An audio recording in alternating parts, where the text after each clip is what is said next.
প্রথমেই হাতের লেখার জন্য সরি বলে নিচ্ছি। একজন ফিউচার ডক্টরের থেকে এর চেয়ে বেশি ভালো লেখা আশা করা যায় না। এইটুকু পড়তে খুশবু হেসে ফেলে। আসলেই লেখাটা খুবই একটা অগোছালো না। খুশবু হাসি থামিয়ে আবারও চিরকুটে নজর দেয়। এই মেয়ে শোনো, এত হেসো না, বেশি হাসা কিন্তু প্রেমে পড়ার লক্ষণ। খুশবু এইটুকু পড়ে অবাক হয়ে আবারও পড়তে শুরু করে। তুমি করে সম্বোধন করলাম জন্য, কিন্তু মাইন্ড করো না। তোমার সাথে আপনিটা বেমানান লাগছে। শোনো মেয়ে, প্রথম দর্শনেই তুমি আমার মনে নতুন এক অদ্ভুত অনুভূতি তৈরি করেছ, যা আগে কখনো কোনো নারী করতে সক্ষম হয়নি। এই অনুভূতির নাম কি দেব বলো তো? শুনছি প্রথম দর্শনে বোকারা প্রেমে পড়ে।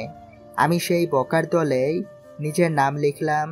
হবে কি আমার ঠোঁটের কোণের এক চিলতে হাসি? তোমার জবাবের অপেক্ষায় থাকলাম। মাহিদ খান।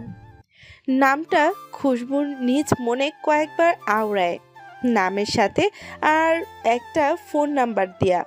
মাহিদ ঢাকা মেডিকেলের ফাইনাল ইয়ারের স্টুডেন্ট। কলেজে যেতে গিয়ে কয়েকদিন আগে খুশবুকে রাস্তায় দেখে ভালো লেগে যায়। বলতে গেলে লাভ অ্যাট ফার্স্ট সাইট। কয়েকদিন খুশবুকে ফলো করেই চিরকুটটা দেয়, কিন্তু খুশবুকে গতকাল ওইভাবে চলে যেতে দেখে আজকে অস্থির হয়ে ওর জন্য অপেক্ষা করছে। ও জানে খুশবু এখনো কোচিং শেষ হবার টাইম হয়নি, তারপরও অপেক্ষা করেছে। বেশ কিছুক্ষণ অপেক্ষার পর সেই কাঙ্ক্ষিত সময় খুশবুকে আসতে দেখে ওর দিকে ছুটতে গিয়ে ওর সামনে দাঁড়ায়। তুমি কি আমার চিরকুটটা পড়ে আমাকে ইগনোর করছো? আমাকে খারাপও ভাবতে পারো, চেনা নেই জানা নেই। হুট করে একটা অচেনা মেয়েকে তো কোনো ছেলে প্রথম দেখাতেই ভালোবাসতে পারে না। তোমার এটাই মনে হচ্ছে, তাই না? বাট ট্রাস্ট মি, আমার খারাপ কোনো উদ্দেশ্য নেই। আমার অনুভূতিটা একেবারে স্বচ্ছ পবিত্র। খুশবু কিছু না বলে মাহিদকে সাইড কেটে চলে যায়। খুশবুর এইভাবে চলে যাওয়ায় মাহিদের কোনো কিছুই মনে টানছে না। লেখাপড়ায় সিরিয়াস ছেলেটার স্টাডি টেবিলে মন বসছে না, কেমন হাঁসফাঁস লাগছে। এর মাঝে ফোনটা বেজে উঠলে বিরক্ত হয়ে ফোনটা হাতে ফোনের নাম্বারটি দেখে মাহিদের ঠোঁটের কোণে হাসি ফুটে ওঠে। ফোনটা রিসিভ করে ওপাশ থেকে কিছু বলতে না দিয়ে নিজেই বলে, আমার কোনো কিছুতে মন বসছে না, কেমন পাগল পাগল লাগছে। আমি কি করব বলো তো? আমাকে কিছু সাজেস্ট করো ভাইয়া। I am in love. মাহিদের কথা শুনে ওপাশের ব্যক্তিটি তার রাশভারী গম্ভীর স্বরে হো হো করে হেসে উঠে হাসি থামিয়ে বলে, বড় ভাইকে বলছিস প্রেমে পড়ার কথা, লজ্জাও করে না? লজ্জা করবে কেন? তুমি তো আমার ভাই, কম বন্ধু বেশি। এখন আমাকে একটু কিছু সাজেস্ট করো। মেয়েটা তো আজ 2 দিন আমাকে দেখলেই পালিয়ে যাচ্ছে। আজ অবধি আমাকেই কেউ মায়া আটকাতে পারলো না, সে আমি আবার তোকে কিভাবে সাজেস্ট করব বল? কখন কিভাবে কারো মায়ায় আটকাবে নিজেও বুঝতে পারবে না। মায়া জিনিসটা এমনি হুট করেই কারো উপর একদিনে হয় না। যতদিন যায় মায়ার সাথে মুগ্ধতাও বাড়তে থাকে। জানো ভাইয়া, আমার মেডিকেলে কিন্তু সুন্দরী মেয়ের অভাব নেই, কিন্তু কখনো কাউকে নিয়ে তেমন কোনো ফিলিংস আসেনি। কত সুন্দরী মেয়েদের প্রপোজ পেয়েও এড়িয়ে গেছি, কিন্তু এই মেয়েটা প্রথম দেখাতেই আমার মনে অনেকটা জায়গা করে নিল। ওর মাঝে অসাধারণ বলতে খুব একটা কিছু নেই, কিন্তু ও সাধারণের মাঝেই আমার কাছে অসাধারণ। উপন্যাসের নায়িকাদের মতো দুধে আলতা গায়ের রং না, হলুদ ফর্সা গায়ের রং। চোখটাও খুব একটা টানা টানা না, কিন্তু ওর ওই চোখে অদ্ভুত এক মায়া আছে। হাইটটাও আমার তুলনায় অনেক কম, 5 ফিট 3 এমন হবে আর কি। কিন্তু ওকে আমার কাছে সিম্পলের মাঝেও অনেক গর্জিয়াস লাগে। ওর ওই টোলপোড়া চিকন দাঁতের হাসি আমাকে মুগ্ধ করছে। ওর ঘন কালো কোমর ছাড়িয়ে রেশমি চুলগুলো আমাকে মুগ্ধ করে। ওর ওই ভয়ে ভয়ে তাকানো আমাকে মুগ্ধ করে। এসব শুনে ওপাশের ব্যক্তিটির মাঝে কেমন অদ্ভুত অনুভূতি হয়, সাথে সাথে আবার নিজের অনুভূতিকে নিজেই ধিক্কার জানায়। কি হলো ভাইয়া, কিছু বলছো না কেন? Yeah bro, don't worry. আমার ভাইকে পাত্তা দিবে না এমনটা হতে পারে নাকি? আমার ভাই কি কোনো দিক থেকে কম নাকি? সবচেয়ে বড় কথা, আমার ভাইয়ের মতো দুটো ছেলে হয় নাকি? শুভ কামনা রইল ভাই। দোয়া করো ভাইয়া। দুজন কিছুক্ষণ এভাবেই টুকটাক কথা বলে ফোন রেখে দেয়। ফোন রাখতে গিয়ে ইনবক্সে একটা আননোন নাম্বার থেকে টেক্সট দেখে মাহিদ মেসেজটা অন করতে ওর চোখের সামনে ভেসে ওঠে। আপনার ঠোঁটের কোণে এক চিলতে হাসি হতে পারবো কিনা জানি না, কিন্তু আপনার ওই গজ দাঁতের হাসিটা আবারও দেখতে চাই। মেসেজটা পড়েই মেসেজটির মালিকটিকে চিনে আর নিজের কাঙ্ক্ষিত উত্তরটি পেয়ে মাহিদ নিজের গজ দাঁত বের করে হেসে ফেলে। সাথে সাথে নাম্বারটিতে ফোন দিলে কিছুক্ষণের মাঝে ওপাশ থেকে রিসিভ হয়, কিন্তু কোনো কথাই বলছে না। মাহিদ নিজেই বলে, তোমার ওই টোলপোড়া হাসিটা আমি বারবার দেখতে চাই, আজীবন মুগ্ধ হয়ে দেখতে চাই, তোমাকে সুন্দর একটা নামে ডাকতে চাই। দেবে নাকি সেই অধিকার আমাকে? ওপাশ থেকে ফোনটা কেটে দিতে মাহিদ হতাশ হয়, কিন্তু পরক্ষণেই একটা টেক্সট দেখে ওর সমস্ত হতাশা কেটে যায়। আপনার নামের মতো আপনি মানুষটাও তেমন সুন্দর মাহিদ। আপনার গজ দাঁতের হাসিটা যেমন আমাকে মুগ্ধ করে, আপনার কথাগুলো আমাকে মুগ্ধ করে। এভাবে দুজনের মাঝে টুকটাক কথাবার্তা দেখা সাক্ষাৎ হতে হতে অল্প দিনেই দুজনকে ভীষণ ভালোবেসে ফেলে। মাহিদের চোখে নিজের প্রতি অফুরন্ত ভালোবাসা খুশবু মুগ্ধ হয়ে দেখে। মাহিদ খুশবুকে ভালোবেসে সুখ পাখি বলে ডাকে। খুশবু একদিন ওকে জিজ্ঞেস করে সুখ পাখি বলার কারণ। মাহিদ বলেছিল, তোমাতেই সুখ নিহিত, তুমি আমার সুখ পাখি। মাহিদের এসব কথা শুনে খুশবুর লজ্জায় লাল নীল হলেও ওর এসব কথা শুনে খুশবুর মনে একরাশ ভালো লাগা ছেয়ে যায়, তার সাথে মাহিদের প্রতি ভালোবাসা। খুশবুর মাঝে মাঝে ভেবে পায় না এত অল্প সময় কি এতটা ভালোবাসা যায়। খুশবুকে নিয়ে মাহিদের ছোট্ট ছোট পাগলামি, কেয়ার, ভালোবাসা খুশবুকে ভীষণভাবে মুগ্ধ করে। খুশবুকে নাকি মাহিদের সবসময় পুতুলের মতো সাজিয়ে গুছিয়ে নিজের সামনে বসিয়ে মুগ্ধ হয়ে দেখতে ইচ্ছে করে। মাহিদের এমনও হাজারো কথা খুশবুকে ভীষণ লজ্জায় ফেলে। খুশবুর মাঝে মাঝে ভীষণ ভয় হয়, এত ভালোবাসা ওর কপালে থাকবে তো? মানুষটা ওকে প্রতিনিয়ত মুগ্ধ করে। এ যেমন ওদের সম্পর্কে 3 মাস হয়ে গেছে, এতদিনে মাহিদ ওর হাতটা পর্যন্ত ধরেনি। খুশবুর এইচএসের রেজাল্টও বের হয়ে গেছে। খুশবু গোল্ডেন A+ পেয়ে উত্তীর্ণ হয়েছে। মাহিদ খুশবুকে একটা হোয়াইট কালারের কাতান শাড়ি গিফট করেছে। আজকে মাহিদের সাথে খুশবুর দেখা করার কথা। মাহিদ ওর জন্য লেকের পাশে অপেক্ষা করবে। খুশবু মাহিদের দেওয়া শাড়িটা পরে মাহিদের পছন্দ মতো হালকা পাতলা সেজে চুলগুলো খোলা রেখে দেয়। খোলা চুলে নাকি ওকে অপসরা লাগে। খুশবু এসব ভেবে মুচকি হেসে মাহিদের সাথে দেখা করতে যায়। মাহিদ খুশবুর জন্য আগে থেকে ওয়েট করছিল। খুশবুকে আসতে দেখে মাহিদ উঠে দাঁড়ায়, মুগ্ধ হয়ে ওর দিকে তাকিয়ে থাকে। খুশবু দূর থেকে মাহিদের গজ দাঁতের হাসি দেখে নিজেও একগাল হেসে ওর দিকে এগিয়ে যায়। মাহিদও ওর সাথে ম্যাচিং করে আজকে একটা সাদা পাঞ্জাবি পরেছে। প্রথমবার পাঞ্জাবি পরিহিত মাহিদকে দেখে খুশবুর থেকে চোখ সরাতেই পারছে না, ঠিক তেমন মাহিদও খুশবুর থেকে চোখ সরাতে পারছে না। মাহিদের সামনে এসে দাঁড়াতেই মাহিদ ওকে শক্ত করে জড়িয়ে ধরে, ওর কপালে ভালোবাসার পরশ এঁকে দেয়। আচমকা মাহিদের এমন কাজে খুশবু ভড়কে যায়। লজ্জা অস্বস্তিতে আর মাহিদের দিকে তাকাতে পারে না, কিন্তু কে জানতো এটাই মাহিদের থেকে পাওয়া ওর প্রথম এবং শেষ ছোঁয়া। মাহিদ খুশবুর গালে হাত রাখে, ওর নত যেন লজ্জা স্তন মুখে দিকে তাকিয়ে বলে, সব সময় হাসি খুশি থাকবে, আমি তোমাকে সব সময় হাসি খুশি দেখতে চাই। তুমি আমার সুখ পাখি, তোমাতেই আমার সুখ নিহিত। তোমার ঠোঁটের ওই এক চিলতে হাসি হয়ে আমি সব সময় থেকে যাব। তখনও মাহিদের কথার মানে খুশবু বুঝতে পারছিল না। বরাবরের মতোই তো খুশবু মুগ্ধ হয়ে ওর কথা শুনে গেছিল, কিন্তু পুরো বিকেল মাহিদের সাথে কাটিয়ে সন্ধ্যায় হোস্টেলে ফেরার সময় মাহিদ খুশবুর জন্য আইসক্রিম আনতে গিয়ে রাস্তা পার হয়ে আইসক্রিমটা নিয়ে আসার সময় সামনে থেকে ধেয়ে আসা এক মালবাহী ট্রাক নিমেষেই সবটা শেষ করে দেয়।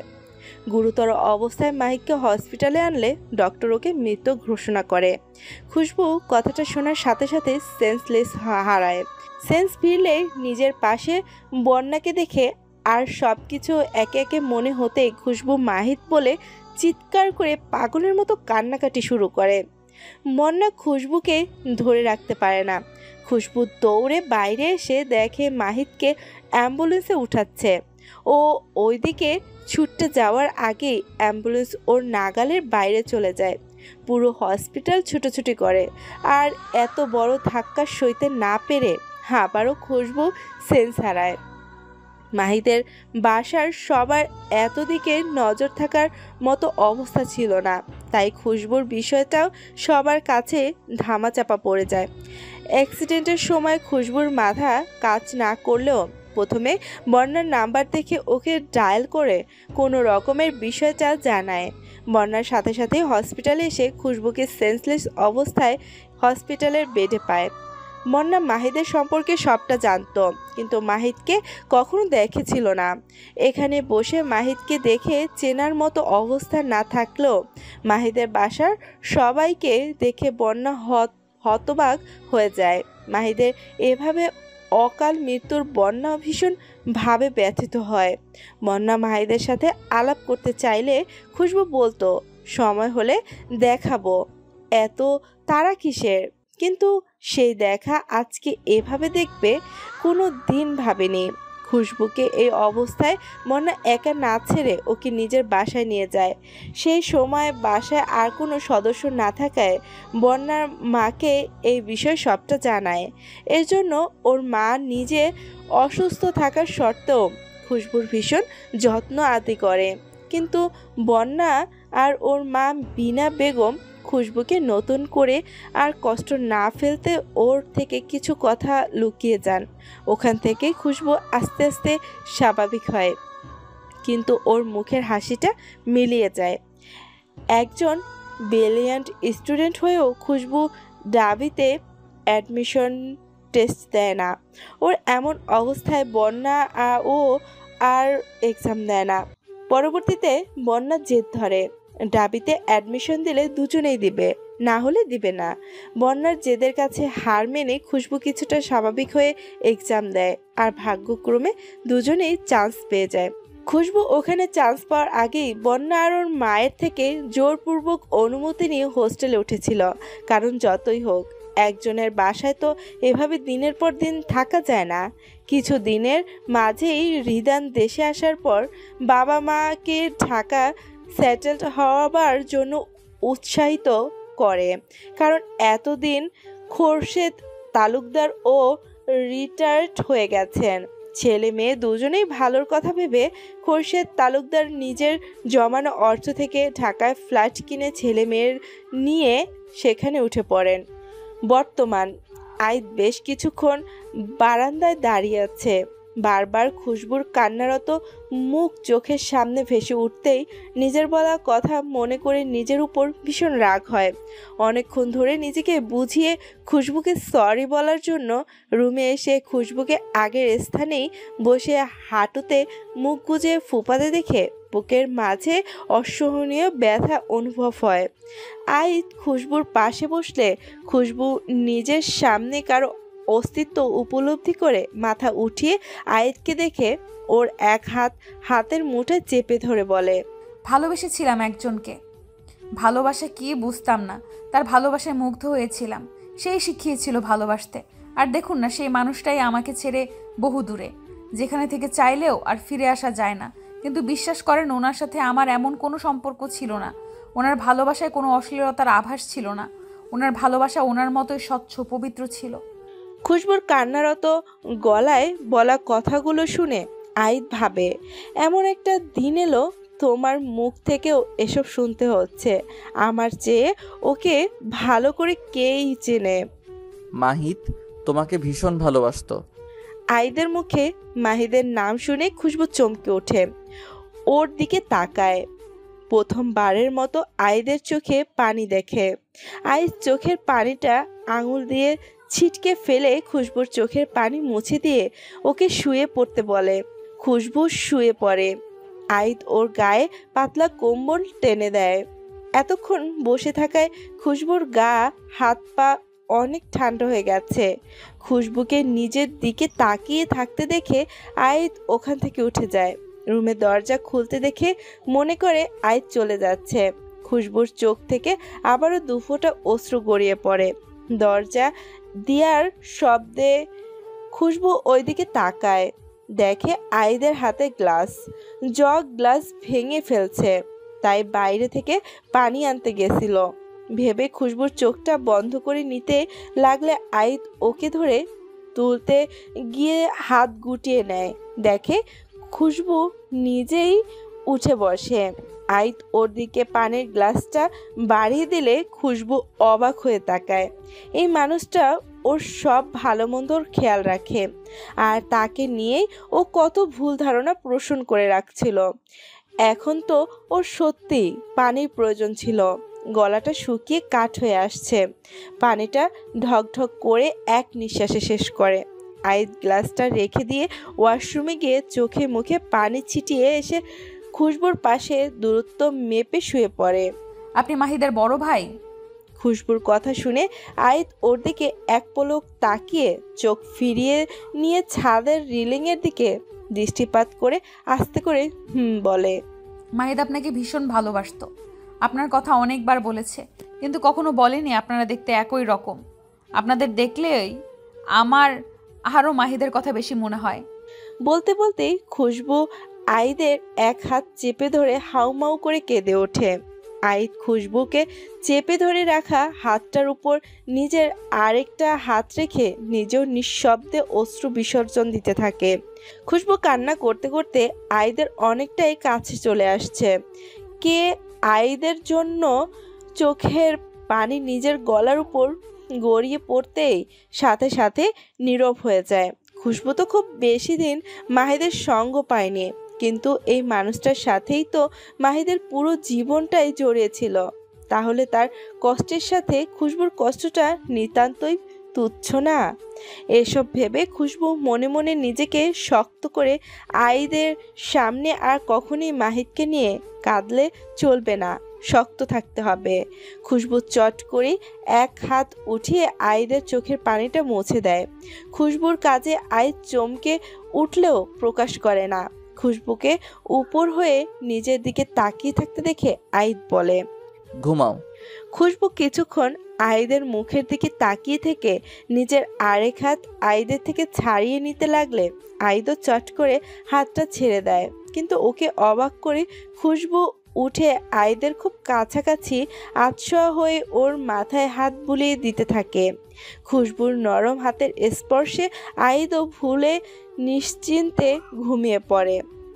ঘুম ভেঙে আইদকে নিজের খুব কাছে মুখ করে ঘুমিয়ে থাকতে দেখে খুশবু পিছনে সরে যেতে গিয়ে আচমকা ফ্লোরে পড়ে যাওয়া থেকে বাঁচতেই আইদকে খামচে ধরে।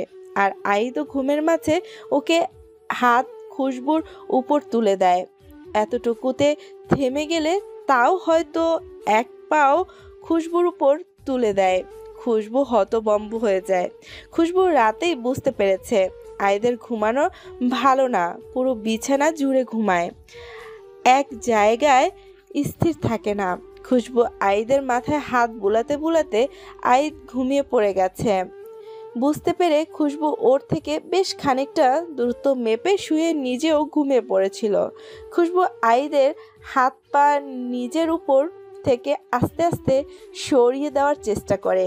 আইদ জেগে গেলে দুজনে অস্বস্তিতে পড়তে হবে ভেবে খুশবু হার মেনে আইদের মুখের দিকে তাকিয়ে আর ওকে ডাকতে ইচ্ছে হয় না, কিন্তু এভাবে থাকলেও লজ্জা লাগছে। এর মাঝেই খুশবুর ফোনটা শব্দ করে বেজে উঠলে আইদের ঘুম ভেঙে যাবে ভেবে খুশবু ফোন হাতিয়ে নাম্বার না দেখে রিসিভ করে। এদিকে ফোনের শব্দে উৎস ধরেই আইদের ঘুম ভেঙে গেছে। নিজে খুশবুর উপর হাত পা তুলে শুয়ে আছে। বুঝতে পেরে অস্বস্তিকর অবস্থা থেকে বাঁচতে ওভাবেই ঘুমানোর ভান করে শুয়ে থাকে। ফোনের ওপাশ থেকে বন্যা সালাম দিয়ে কোনো জবাব না পেয়ে বলে, কথা বলছিস না কেন? বল। এমন ফিসফিস করে কথা বলছিস কেন? বন্যাও খুশবুর মতো ফিসফিস করেই উত্তর দেয়। তুই এমন ফিসফিস না করে যা বলতে কল দিয়েছিস বলে ফোন রাখ। দোস্ত, আমি একটা ইম্পর্টেন্ট কথা বলতে তোরে ফোন দিছি, আর তুই এভাবে বলছিস? বন্যার অভিমান মিশ্রিত স্বর শুনে খুশবু নিঃশব্দে হাসে। খুশবু জানে বন্যাও কয় মাসে রিদানের উপর আরো বেশি দুর্বল হয়ে গেছে। খুশবু মেয়েকে রাগ দেখিয়ে বলে, তোর ইম্পর্টেন্স কথা মানেই তোর এখন শুধু রিদান স্যার। কিভাবে বুঝলি দোস্ত? তোর মতো পাগলের মনোভাব আমি ছাড়া আর কে বুঝবে? দোস্ত, আমি সত্যি পাগল হয়ে যাচ্ছি, বাট এই হৃদয় স্যারটা আমায় বোঝে না রে। খুশবু মুখ দিয়ে দুঃখজনক শব্দ করলে বন্যা পরক্ষণেই এক্সাইটিং হয়ে বলে, জানো হৃদবেবী আমার ফ্রেন্ড রিকোয়েস্ট অ্যাকসেপ্ট করেছে। বেয়াদব বেটি, কথা ঠিক করে বল। আর তোর এক্সাইটমেন্ট দেখে মনে হচ্ছে ভাইয়া তার লাইফেই তোকে একসেপ্ট করেছে। এইটুকু কমন সেন্স নেই যে তুই ভাইয়ার স্টুডেন্ট আর ফ্রেন্ড লিস্ট তো ভাইয়ার প্রায় স্টুডেন্টই আছে, তো তোরটা আবার একসেপ্ট না করে কি তোকে আলাদাভাবে পুজো করে রাখবে? ঠিকই তো, আমি একটু বেশি এক্সাইটেড হয়ে গেছিলাম। হোয়াট এভার, তুই হৃদয় স্যারকে বারবার ভাইয়া বলে সম্বোধন করলি কেন? তাও এমনভাবে বললি যেন তোর নিজের ভাই। না মানে দোস্ত, স্যারকে তো ভাইয়া বলাই যায়। রিদান স্যার তো আর টাক পরা পেট মোটা ভুড়িওয়ালা না যে তাকে বাবা সমতুল্য বলবো। বাবা সমতুল্য হলে কি আর তুই স্যারের প্রেমে হাবুডুবু খেতি? অ্যাট লাস্ট মোট কথার এক কথা তোর দিক ধরে ভাইয়াই তো হচ্ছে, তাই না? বন্যা খুশিতে গদগদ হয়ে বলে, তাহলে ঠিক আছে, আগে থেকে অভ্যাস করে নে। কিন্তু তোর কথাটা কেমন যেন বিশ্বাস হলো না, তারপরে বেস্টি বলে বিশ্বাস করে নিলাম। আচ্ছা, তুই না এর আগে হৃদয় স্যারের ব্যাপারে কিছু একটা বলতে চেয়েছিলি, তারপর তো আর কিছুই বলি না। তোর কথাটা আমাকে কেমন যেন ভাবাই। আমি তোকে ঠিকই বলেছিলাম, কারোর ব্যাপারে কিছু না জেনে তাকে ভালোবাসা তোর একদম উচিত হয়নি। মানুষটার লাইফে তো অন্য কেউ থাকতে পারে,